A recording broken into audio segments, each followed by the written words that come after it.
and he realised his mistake all too late. So Foster took some paper, reached under the cubicle with a rescue offering, and as Tiger went to take it, Foster uttered the words, "Europe, 1 up." As it happened, Europe did go on to win. Fast forward 10 years to the miraculous Medina, when, after a gruelling Saturday, Rory McIlroy overslept on the Sunday and was in danger of missing his tee time. Thankfully for him, the person booking player transport was Erica Stoll. She sorted him a police escort to the course. 3 years later, McIlroy proposed in Paris. The next story is told by Scottish legend Sam Torrance about the great Seve, who apparently despised the Americans mainly because of a diminutive US reporter who kept calling him Steve. Hey, my name is Severiano or Seve. It's no Steve, it's no Steve. Next day, Steve. Torrance also tells of how Seve regularly gave coaching clinics to his European teammates, but a week later at the Italian Open, when the same players asked for advice, Seve would tell them to and see you next year. Having started with a Billy Foster story, let's finish with one from the 12th tee at Oakland Hills in 2004. It was Jimenez and Garcia against Westwood and Clark in a practice round, and as they finished, Foster decided to jump in the buggy and speed away with all their clubs, only to lose control entirely and tumble onto the course and see it careering towards the spectators. Thankfully, the Red Sea parted and the buggy smashed into a tree, with viewers and clubs still intact.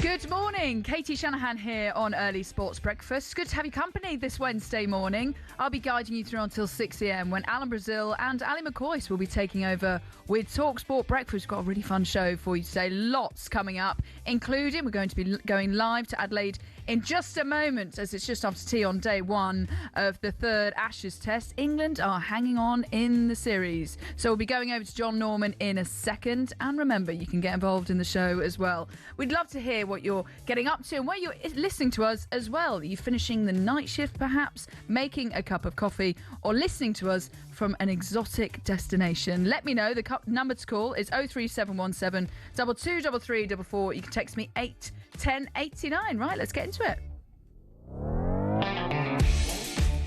And first of all, we've got to say a very good morning to Nick Ellaby, who is here. Hello. Yeah, morning. Just keeping one eye on the cricket. I think we're going to go down. I'm worried we're going to go down 5-0, to be honest. You know what? A lot of people have said that to me, and I'm like, oh, I don't know, we started okay. But let's go over to Adelaide, shall we? Australia won the toss and decided to bat in the first day of the third Ashes test. Steve Smith, by the way, was ruled out with illness, so Usman Khawaja is back in after being dropped. Jofra Archer struck twice after lunch, but the Aussies are rebuilding to what looks like it'll be a decent first innings total. So let's cross over to our man in the know, John Norman, for an Ashes update. First of all, John, I really hope I'm coming to you a lot this morning, because it means we're going to be getting lots of wickets. How are you? Yeah, I'm good. Better than you two. Cheer up. Blimey. Everybody turn off your radios and go to bed. Tell you what, England would have taken this. 231 for 5 on what's seen as one of the flattest tracks in Australia, Adelaide. Pat Cummins calling correctly, or rather Ben Stokes calling incorrectly at the toss, and Australia go out to bat. But despite a couple of decent partnerships and a couple of 50s, they'll go in the way of Usman Khawaja and Alex Carey. I mean, you know, this is usually a high-scoring pitch. So England will fill 13 overs or so, 23 overs until the second new ball. That they've got a chance, and the reason they've got a chance is Jofra Archer's bowled brilliantly today. 14 overs, 3 for 25. And England are still in it. I tell you what, though, Australia have given away a few of these wickets. They got off to a quick start. Bryden Castle's all over the place, but they lost 2 wickets when the score was on 33, 2 wickets when the score was on 94, and then Usman Khawaja, 18 away from 100, holed out to the part-time of Will Jacks. So it's not been pretty at times, and I don't think it's been high quality, Jofra Archer aside, but England's still just about in the ashes. That's what you want when you wake up. Exactly. I forgot what day it is, but, that's what you want, 231 for 5. And also a surprise when we woke up this morning, Steve Smith out with illness. What's happened with him? Yeah, so essentially he's been suffering all week. He missed training on Monday, but had a full net on Tuesday, turned up to the ground, the Adelaide Oval, and essentially was seen in deep conversation with the coach, or one of the coaches, and then suddenly Usman Khawaja's in the nets having a throwdown and a warm-up. So all the journalists were like, hang on, something's going on here, and indeed it was.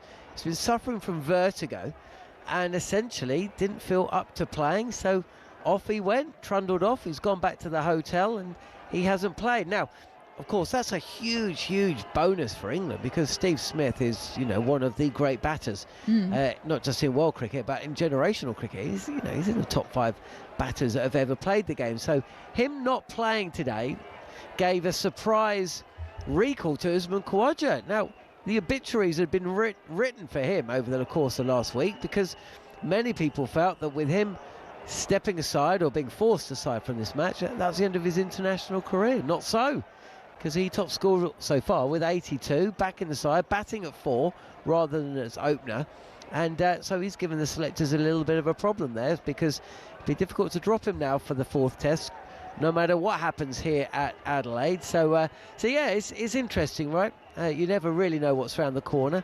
And Usman Khawaja would have walked to the ground today feeling like his international career may be behind him, and there he is back in the dressing room, slightly frustrated because he should have gone on. But he's hit 82, and that's been the bedrock of Australia's score so far. Yeah, morning, John. Penny for Shoaib Bashir's thoughts at the moment. Will Jackson managed to nick a wicket out, the all-rounder, bowling spin, but going at sort of 6 or 7 and over. Will England be regretting not picking a frontline spinner here at Adelaide? Well, we'll find out, won't we? Will Jacks as bowled as you'd expect, but he's going at nearly 6 and over. But it is day 1 in Adelaide. The thing that I will say is that he has got a bit of bounce. There's been a bit of turn as well. Now, this pitch is dry and it will get drier. Tomorrow is forecast to be 39 degrees. So, Nathan Lyon's going to be probably a bit of a problem to face on this track, especially as the pitch gets older. And Will Jacks, of course, will be bowling his 2nd innings as well. So it's too early to make a prediction on that. Don't know how Shoaib Bashir would have gone today. And we don't know how many runs Will Jacks is going to score when he bats, nor how many wickets he's going to go on and take. However, when you pick a spinner, you want control. You want control better than 6 and over. Saying that, Shoaib Bashir never really gave them control either, so I'm not too sure. But yeah, I'm sure he's a bit downbeaten, a bit crestfallen, really, because this Ashes series is what he's been in the side for the last 2 or 3 years, and of course he hasn't played yet, and chances are he won't. John, just quickly in moving sports before we leave you. Fulham at Newcastle tonight. I believe you're a Fulham fan. How do you think you're going to be getting on? Well, it's going to be difficult because we've lost 3 players to AFCON, and they're 3 of our best players. Oh dear. Bassi, Iwobi and Chukwueze. So, that's going to be difficult. I suppose we'll hope that, after the defeat against Sunderland at the weekend, the fact that Newcastle are really stretched, Dan Burn isn't playing. He used to play for Fulham, actually. Hopefully we'll catch them a little bit cold. I think if we're going to win the game, we're going to need, goals from Emil Smith-Rowe. Maybe he seems to pop up at the right time to score, but we've got a real problem in front of goal. So I can't see it being a high-scoring encounter. 2-1 maybe, with Josh King coming off the bench to score his first competitive goal for Fulham. That'd be something sweet. John, thank you so much. For now, we'll be back with John very shortly, especially as and when the wickets fall. So Australia currently 231 for 5. Right, let's move on to the football, shall we? Just picking up on the League Cup, because Chelsea were bailed out by their bench in Cardiff as Garnacho scored twice to send Chelsea to the League Cup semi-finals. Joe Shanahan was watching for talkSPORT. Now João Pedro can touch it on to Garnacho here. Garnacho can race clear. Can he finish it off here for Chelsea? He does! He tucks it away beautifully.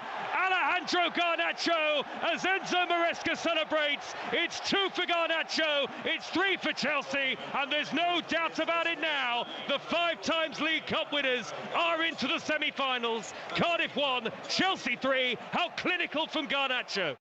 It was certainly clinical, a great game.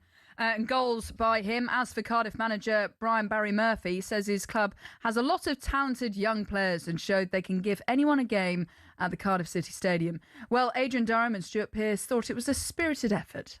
On Cardiff, their fans with the song, the anthem before the game and saluting them at the end of the game as well. Their fans know that they've done themselves proud tonight. They put up huge resistance to Chelsea this evening. In the end, the Premier League side has won out.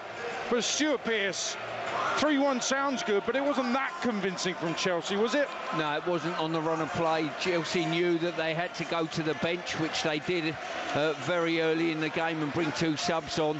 The front 3 that finished the game were a threat, no doubt about that. The front 3 that started the game for Chelsea were very, very poor, and Cardiff dealt with them comfortably.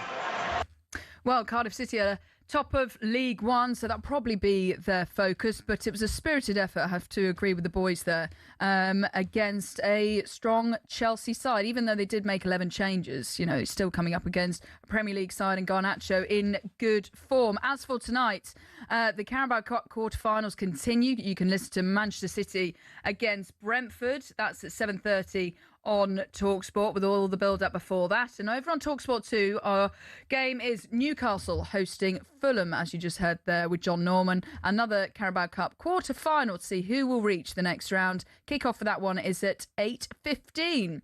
Right, I can tell you that we'll be having the back pages very shortly with Nick Ellaby before 5:30. But a lot of the back pages this morning are filled with pictures of Bruno Fernandes after his interview, basically saying, for example, the back page of The Sun here, saying furious Fernandes, hurt and sad by United, trying to flog him, saying brutal. Got good headlines like Bruno, no, and bosses wanted me to leave. So this is basically after an interview he did with Canal 11, a channel owned by the Portuguese Football Federation. Bruno's quotes are saying, I could have left in this transfer window. I would have earned a lot more money, but I decided not to go, not only for family reasons, but because I genuinely love the club.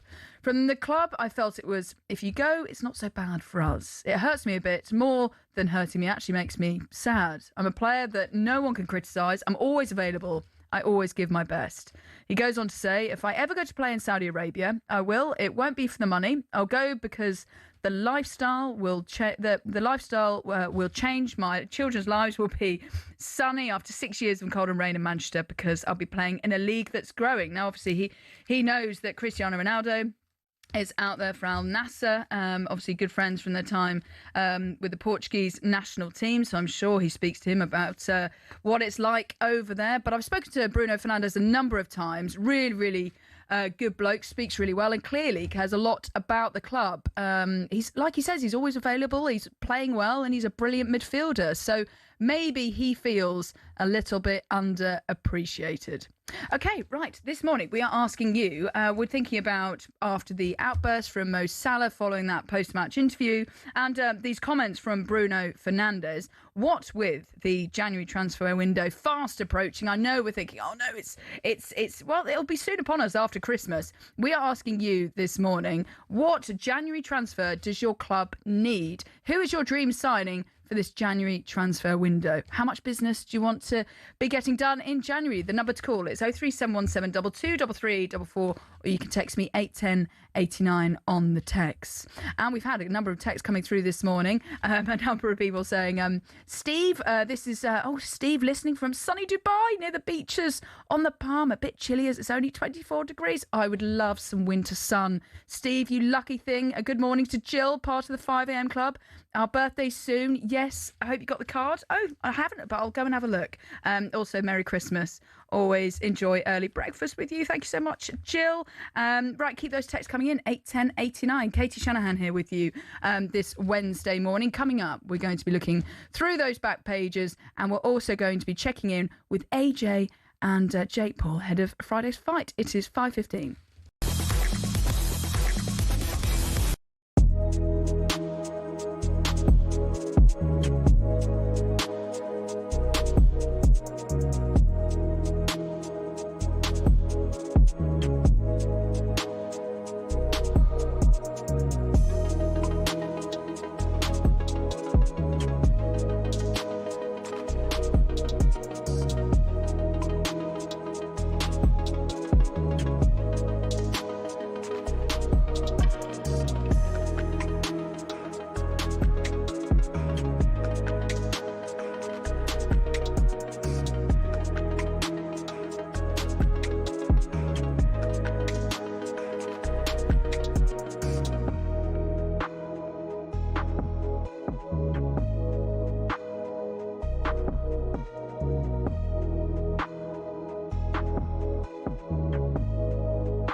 A very good morning. How are you doing this Wednesday morning? Katie Shanahan here with you until 6 o'clock when Alan Brazil and Ali McCoy take over with talkSPORT Breakfast. Now we are going to go over to Adelaide as there's been a wicket in the cricket. John Norman, who's gone? It's a deserved wicket for Josh Tongue, and the batter to go is Josh Inglis. I'd say this is the first out-and-out dismissal that we've seen all day. Batsman error, or batter error for the first 5 wickets, but this is a proper dismissal with Josh Tongue bowling at good pace. and he's forced the mistake from Inglis, who's actually trying to play this defensively, but such is the power of the delivery, it's essentially chopped back onto the stumps from Inglis, and he's got to go for 32. That brings Pat Cummins in, and first ball's just slanted down the leg side, caught by Jamie Smith behind the stump. So Cummins coming in to bat under pressure. He's not got a brilliant average, actually, only 16, which is nowhere near as good as it should be for a guy who possesses as much talent as he. But England, again, striking just as it looked like Australia were getting ahead of the game. Carey's still there, he's 71. He has been put down. Difficult chance from Bryden Cass at cover. Scored 203 for 5 at that stage. Carey was on 52. He's now on 71. England haven't been flawless in the field. Brook put down a chance. Khawaja went on 5. He went on to score 82. So just have to wonder where England would be if those two chances had stuck. As it is, they would have taken this. 61 overs in. Asked to bowl first in Adelaide. Australia now 244 for 6. Okay, great stuff. Thank you very much, John. Hopefully, we'll be back with you very shortly. Now, remember, we are now on your DAB radio, your smart speakers, YouTube, and even your smart TV, so come and say hello. So hopefully, we'll be over to Adelaide very shortly. Right, here's some of the rest of the headlines you're waking up to this Wednesday morning. A new ticket price bracket has been announced by FIFA for next year's World Cup. Supporter entry tier seats, set at £45 each, will be made available for all 104 matches at the tournament in the USA, Canada and Mexico. Paris Saint-Germain have been ordered to pay former player Kylian Mbappe £52 million. He'd taken the European champions to court in France after claiming they'd owed him more than £200 million in unpaid salary and bonuses. And 5-weight boxing champion Terence Crawford is retiring at 38, saying he has nothing left to prove. Meanwhile, both Anthony Joshua and Jake Paul are promising to knock the other out on Friday night. Our former fighter Paul Malignaggi told talkSPORT there's no chance that AJ loses. I think the proof is in the pudding with AJ, the way he handled Francis Ngannou, who I think was also a bit of a sideshow fight, but was much more dangerous than Jake Paul. And you saw the way AJ took that very seriously and got rid of his opponent very, very quickly and in a destructive fashion. I see something similar here in this situation. But, you know, these are discussion points, talking points, and that's why they make these kind of fights. Because I think these kind of sideshow fights sort of play on the ignorance of the world a little bit. But at the same time, I'm not sure that Jake isn't a little smarter than people think. I think he realizes he can cash in on him getting knocked out. He's kind of been building this up for years where people have been wanting to see him get knocked out so badly. OK, let's move over to the darts, shall we? The World Championship darts taking place at Ali Pali in North London. The Ali Pali Wasp made another appearance. I'll tell you what, he's bought his wasp repeller and the wasp just come right up to his nose and gone, yeah, he's saying, what's do you all know that, I pal? am? That ain't going to put me off. 167 Van Even der Leyen. Ross Smith couldn't kill me. Yes, so the Wasp was back. I mean, do you blame him just the Wasp trying to get involved? Apparently, the Wasps have been landing on players' shirts, and even yesterday, Jeroen van der Velde had some fly spray on the stage with him. Well, on the Oki, Gerwyn Price is through to the second round after beating Adam Galwas in straight sets. So there's the treble 20. Moves along the Oki to the left as Gerwyn Price. Hits tops when he was going for the single 20, so double 10 for the match. Yes, an unconventional way to take out 120, but they all count. Had to go double top, double 10 to get the job done, but a 3-0 victory for Gerwyn Price and a real statement of intent from the Iceman, averaging 96 for the game. Just a few concerns about losing his doubling technique during the course of that match, but generally speaking, that's a good solid first round performance, Laura Turner. Yeah, very solid indeed. I mean, there is an argument that he really shouldn't have actually dropped a leg at all. It was just a bit of a slip up, as you say, in the second set, but he'll be pleased. He waves to the crowd, waves to his fans and his family, and just looks really quite happy, comfy and confident walking off the stage. Yeah, there were also victories for Danny Noppert, Chris Dobie and Scott Williams, while Australia's Joe Cometo also caused probably the shock of the tournament so far by beating Nico Springer 3-1. So just the one session today, which is live on the talkSPORT app for you, as James Wade and Raymond van Barneveld get underway. Right, it's time for the back pages. Nick Ellaby is back alongside me. We're keeping an eye on the cricket. Australia 245 for 6. There is a review for caught behind. Carey's on 72. Josh Tongue, the bowler. If there is a wicket, we'll cross over to John Norman. Back pages, though. Yes, where would you like to start? Lots of pictures of Bruno after another explosive interview. Yeah, Star Sport, Brew Who, Mirror Sport, Brew No. I mean, this is all about this interview. You mentioned it with Portuguese channel, conducted a few weeks ago, we understand, with Bruno sort of saying Man United wanted to let him go. You know, it's not a good look for Man United, is it? Especially ahead of the January transfer window. The one thing I wanted to get into, obviously, is this FIFA announcing £45 tickets for the World Cup. Only 1.6% of those World Cup seats in this new pricing tier that they've offered seems to be a reaction to the horrific backlash. I mean, in many ways, this could be the biggest test of Gianni Infantino's presidency at FIFA. Are you surprised more FAs haven't come out? I mean, the German FA's come out and complained about it. The English FA not really said much. Are you surprised that there's not been more backlash, or you think it's just a symptom of the way that football's governed? I think it's unfortunately the way football's going. But I mean, I'm pleased to see that, they've got these support entry tier seats, £45 each. I mean, 104 matches at the tournament. So like I said, these £45 seats, there's only 10% of them. So 400 for the England-Croatia game. And also it means like probably a ballot for the travelling fans that have already got those points and everything else for watching England games. Only a certain number of them are going to be able to get those cheaper seats.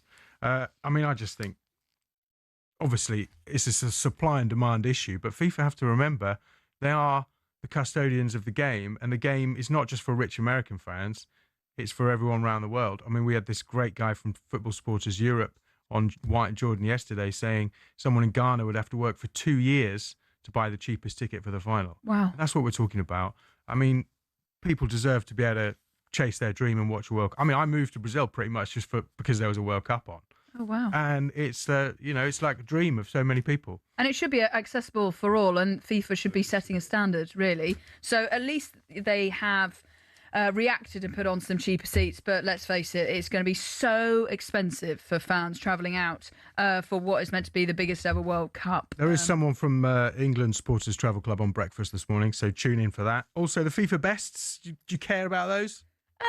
I kind of do. Yeah. Yes, I was really pleased to see Serena Wiegman win Best Manager for the 5th time in a row. Hannah Hampton, I've spoken to her many times. I do a lot of work with the Lionesses. Really pleased for her, because especially coming into the Euros, she had all of the noise around Mary Earp. She just got her head down, played really well. She's brilliant with her feet. Some distribution, from goal kicks. I remember that goal against the Netherlands was set up by her distribution, and she just put her head down and worked hard, and is now getting all the plaudits that she deserves. Can I ask you the carry on with the water bottles? Do you think that discounts her from winning Sports Personality of the Year? No, but wouldn't you do the same thing? It's called using like a tactic. She was right. She shouldn't put the answers on a bottom.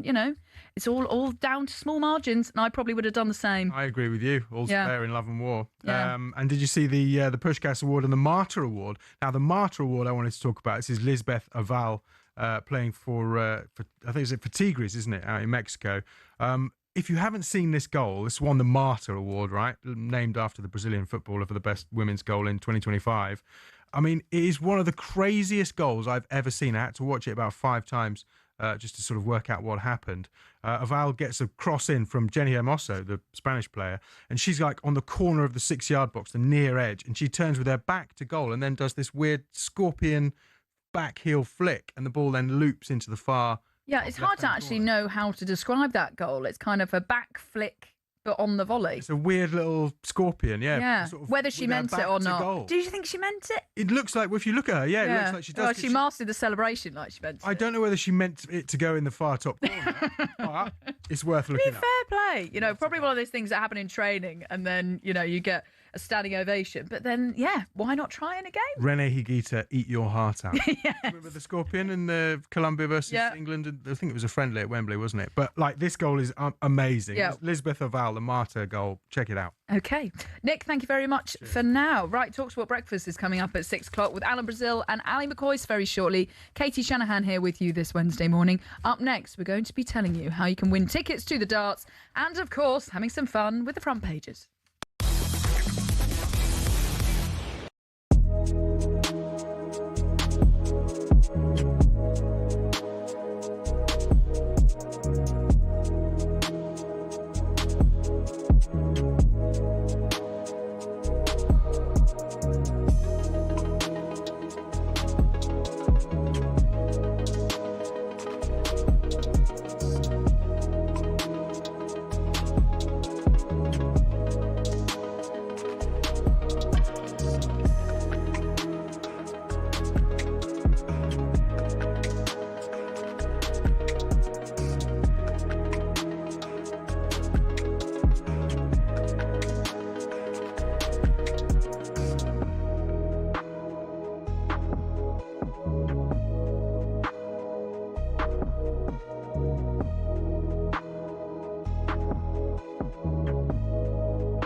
Let's be honest, we've all found ourselves raging at a referee's decision at some stage.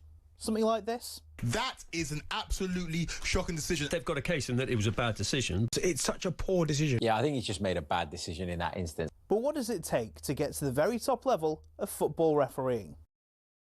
You can apply to become a referee through your local county FA from as soon as your 14th birthday. After spending several hours either in the classroom or on the pitch, they'll grant you level 7 status, which allows you to officiate amateur games. Then you'll work your way through the ranks of amateur football, not reaching the National League until level 2. It's a long process, bearing in mind every level from 7 upwards takes an average of a year. Also, there's no specific number of games you have to ref or hours you have to log before moving on up. You simply just have to be good enough. Once you're level 2 and have enough experience at a National League level, you can apply to the EFL to become a level 1 referee. Then it's on you to get enough experience to climb through the ranks and eventually become a Premier League referee. In total, there are 37,000 registered referees across England, but the PGMOL has only deemed 21 good enough to officiate games in the top flight. So if you want to make it to the top, there's less than a 1 in 1,000 chance of doing it, and it'll take you a decade to get there.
A very good morning. Katie Shanahan here with you on Early Sports Breakfast. We are building up to the talkSPORT Breakfast Show with Alan Brazil and Ali McCoy, which will be taking over from me at 6 a.m. So in 25 minutes' time, we're keeping an eye on the cricket. Australia are 268 for 6. We'll be over to John Norman very shortly. Right, Sarah, here are some of the headlines you're waking up to this Wednesday morning. Defending champions Celtic visit Dundee United in the Scottish Premiership this evening, chasing a first win under new boss Wilfred Nancy. Victory tonight would take the Parkhead side 3 points off the leaders' hearts.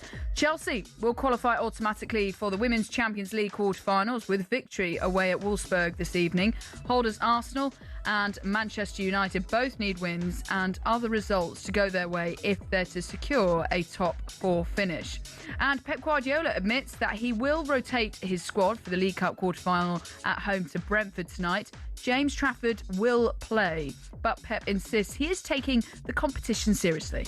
James is going to play, and all the players didn't play, Rest is going to play, plus some players today played, and of course in some the academy, because we're going to face, because after that 3 days we have West Ham, and West Ham is, I'm not saying is not the priority, get the semi-finals FA Cup, but normally when we achieve it, it's because we have all the squad, no injuries, and we can rotate, the team is good, and after we got, in the last stages, but when you are 1 game away to the semi-finals, the one competition you can take it.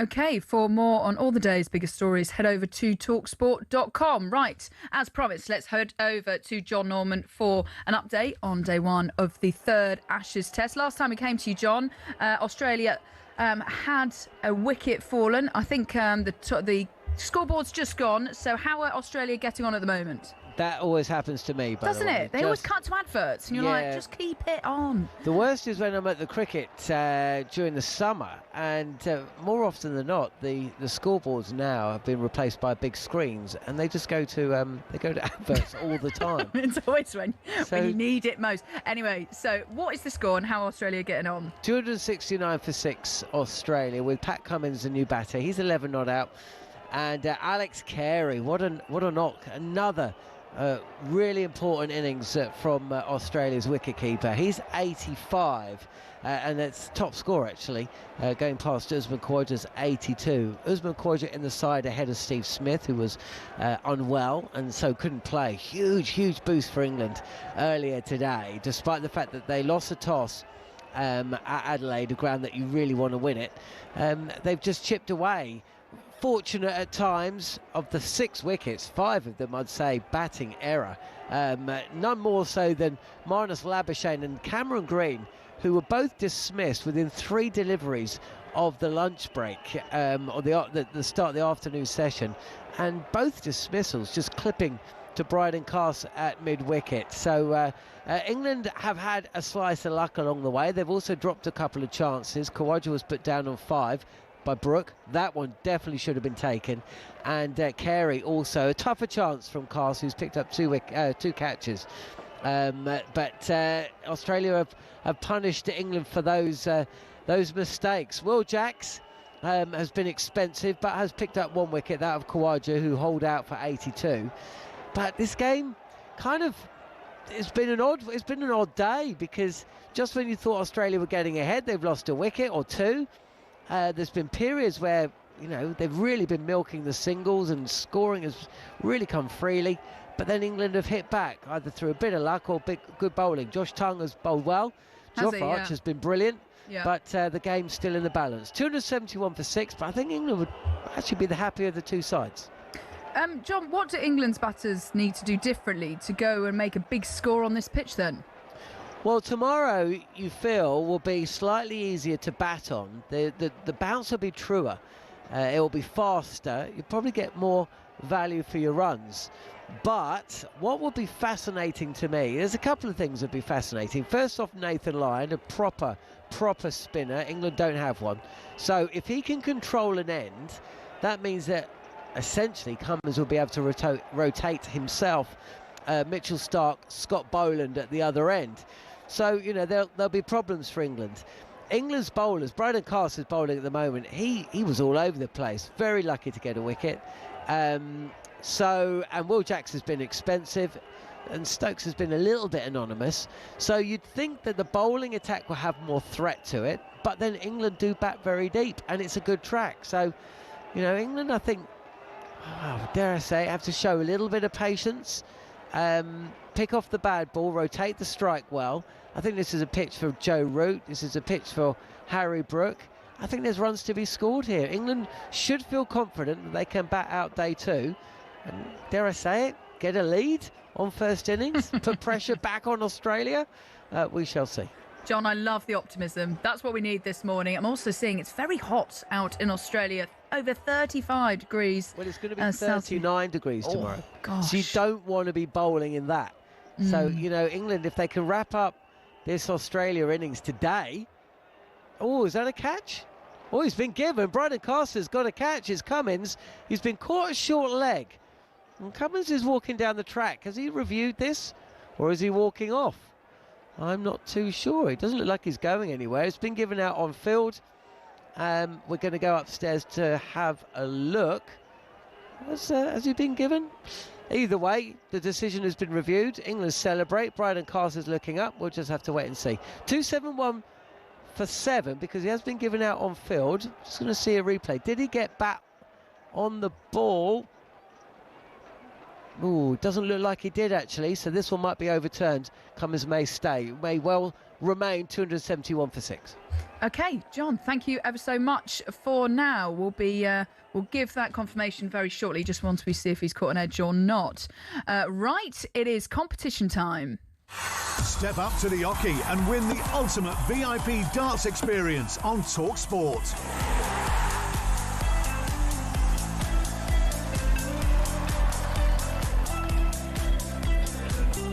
Yes, the PDC World Darts Championship is underway and talkSPORT and Pitch Experiences could be sending you there on the 23rd of December. The countdown is on. Get your entry in by Thursday and you and 3 mates could be living it large with platinum seats, fine dining, an open bar and VIP access to the 501 Lounge with Russ the Voice Bray. Then it's straight to your prime arena table for the best view in the house. Get ready for an unforgettable Ali Pally Christmas. Here's how to enter. For your chance to win, text darts to 83338.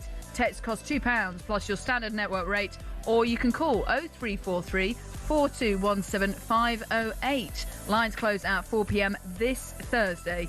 Then you will need to answer your phone if it rings, so don't forget. 18 plus also and UK residents only. So for your chance to win, text darts to 83338 now. This is a network promotion. Full T's and C's apply at talksport.com. A very good luck.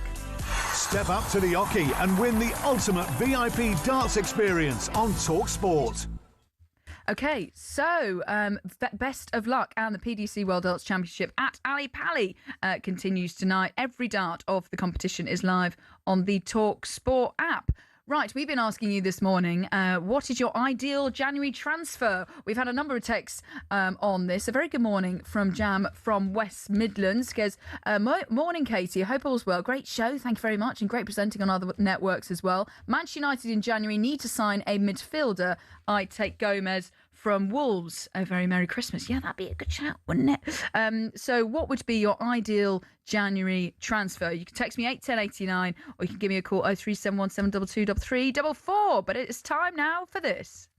It's a front page throwdown. Oh, what a move! The front page is first on the early sports breakfast. Talk Sport. Pat Cummins was out. I was going to say, yeah, let's just review the cricket. Aussie's 271 for 7 now. Cast picking up the wicket and Ollie Pope inside edge. Pat Cummins onto his pad. Ollie Pope with the catch at short leg. But we don't want to talk about that. Well, I was going to say, you started the morning quite negative, but me and John Norman have been quite optimistic about the cricket. Let's talk again tomorrow. Okay. Realistic. You were like 5-0, no chance. But look, the wickets are falling. That's good. Realistic, I'd call myself. Anyway. This Ali Pali Wasp, the darts players reckon it's actually lucky. Okay. So Van der Velde lost to Noppert last night. He tried to actually spray the wasp with some sort of raid, and he sprayed it on himself as well. Oh, no. He then lost. And everyone's saying that whoever's come into contact with the wasp has actually done well. So Luke Littler had one in his interview. Rob Cross had it on his shoulder during his win over Kordek. Nitin Kumar hit the wasp with a dart. All those players won. So I think the wasp is actually lucky. I've got some wasp facts for you as well. Well, I was just thinking because obviously Alexandra Palace is surrounded by 196 acres of land in North London and a range of different wildlife. They're all hanging out. That's where they're all hanging out. Do you blame them? All the lights, all the action. Wasps live on every continent except Antarctica. Wow. There you go. Wasps don't sting unless they feel threatened. Only female wasps sting. Oh, okay. Did not know that. Well, exactly. There we go. They hibernate in winter. Scotland's Alloa Athletic FC are nicknamed the Wasps. Those are my wasp facts. You get together with your mates over Christmas. Do you have any Christmas reunions that you like to do? Yeah, we normally do. We had a massive Christmas dinner on Sunday. My friend hosted it, and it was just huge. Turkey. Oh, but then they had this shredded pork, which was really nice. Applesauce, yeah. All of the trimmings, and then yeah, we all just muck in and we play the present game. Do you know the present game? Where you roll for a 6 and then you get basically everyone brings along a present. Right. You roll a 6 and then you can nab one from the middle and then you can steal presents. So you just sort of see it wrapped up and you don't you don't know what's in it. What it is. And then you can steal it. So we do that and lots of other games. So we've had ours. I wonder if the Liverpool legends are playing that game because there's a lovely picture of in the Daily Star of the Liverpool legends who get together over Christmas. Kenny Dalglish, Alan Hansen, Robbie Fowler, Phil Thompson, Steve McManaman. They have a sort of Christmas drink. Ian Rush, unfortunately absent. He's recovering at home after being admitted to intensive care with the flu. Get well soon, Ian Rush. Good to see Alan Hansen looking well there. Kenny Dalglish at the front. John Barnes, Michael Thomas. What a lineup. We used to get together on Christmas Eve when I was younger, but my mum put the kibosh on that because we were getting too drunk. Well, that's the thing. I never understand people that get really trashed on Christmas Eve because then you ruin Christmas Day, the one day we've all been building up for. Let's get carried away with it. Yeah, but It's because everyone's together and you have a few pints. You can have a few on Christmas Day. Well, pace it. I cannot understand that. Have you been to A&E recently? No. Crocodile bites, injuries from volcanic eruptions and accidental suffocations in bed were among reasons for UK A&E trips this year. DIY fans kept the wards busy, 5,784 admissions. Do you like a bit of DIY?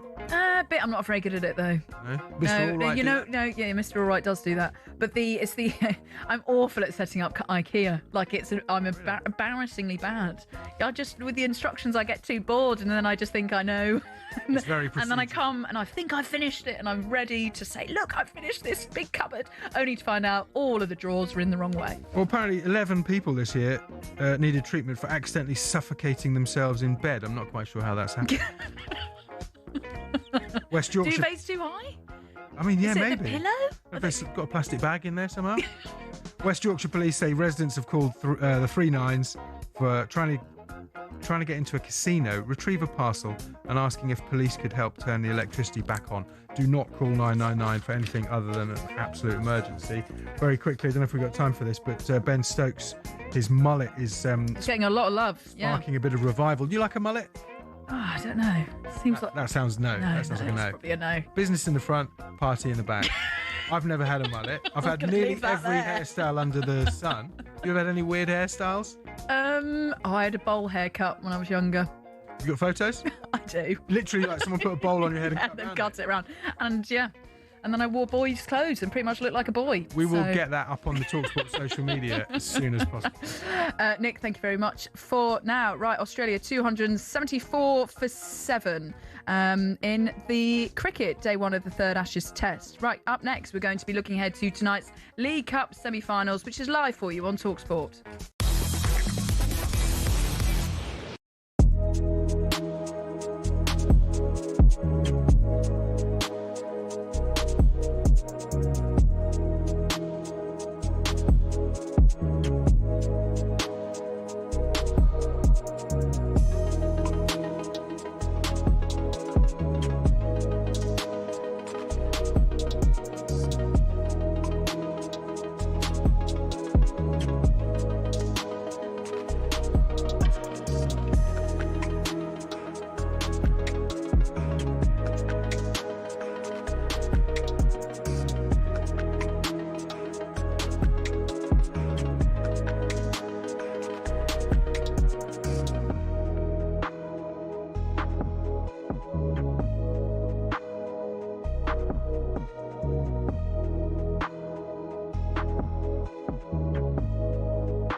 A very good morning. Katie Shanahan here with you on talkSPORT with Early Sports Breakfast. Good to have your company this Wednesday morning. Alan Brazil and Ali McCoist are coming up very shortly in 7 minutes' time from 6 o'clock with the talkSPORT Breakfast Show. And they've got a cracking show coming up for you from 6 o'clock. As for the cricket, just a quick little update as Australia are currently 280 for 7. Pat Cummins, the latest wicket to fall, with a partnership of Alex Carey and Mitchell Starc. Starc on 2, Carey on 92, so closing in on a century. So Australia 280 for 7 on day one of the third Ashes Test. Right, time now for us to look ahead to the League Cup quarterfinals, which are live for you on talkSPORT as the holders face Fulham.